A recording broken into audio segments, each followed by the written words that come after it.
জাতীয় নাগরিক পার্টি এনসিপির মুখ্য সংগঠক হাসনাত আব্দুল্লাহ ভারতের উত্তর পূর্বাঞ্চলের 7টি রাজ্য যা সেভেন সিস্টার্স নামে পরিচিত নিয়ে একটি বক্তব্য দেন। ওই বক্তব্যের পরপরই কড়া প্রতিক্রিয়া জানান আসামের মুখ্যমন্ত্রী হেমন্ত বিশ্ব শর্মা।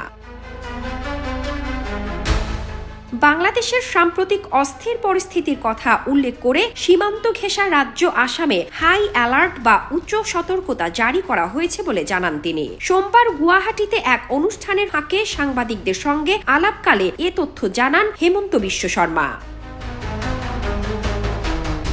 তিনি বলেন, রাজ্য সরকার প্রতিবেশী বাংলাদেশের পরিস্থিতির উপর নিবিড় নজর রাখছে। একই সঙ্গে তিনি দাবি করেন, বিভিন্ন সময়ে বাংলাদেশ থেকে মানুষ আসামে প্রবেশ করছে এবং রাজ্যটি বর্তমানে বাংলাদেশি নাগরিকদের উপস্থিতিতে ভরপুর। এ অবস্থায় আরও সতর্ক থাকার প্রয়োজনীয়তার কথা তুলে ধরেন আসামের মুখ্যমন্ত্রী।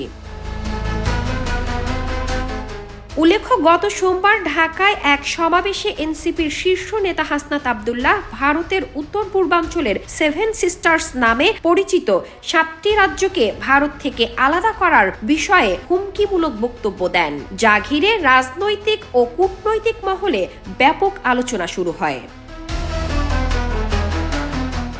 এদিকে গত 12 ডিসেম্বর শহীদ ওসমান হাদির ওপর হামলার ঘটনায় হামলাকারীরা মোটরসাইকেলে এসে গুলি চালিয়ে পালিয়ে যায়। ওই ঘটনার মূল অভিযুক্তরা ভারতে পালিয়ে গেছে এমন গুঞ্জনও বিভিন্ন মহলে শোনা যাচ্ছে। শামসাদ শাহানীন, দৈনিক আওয়ার বাংলাদেশ।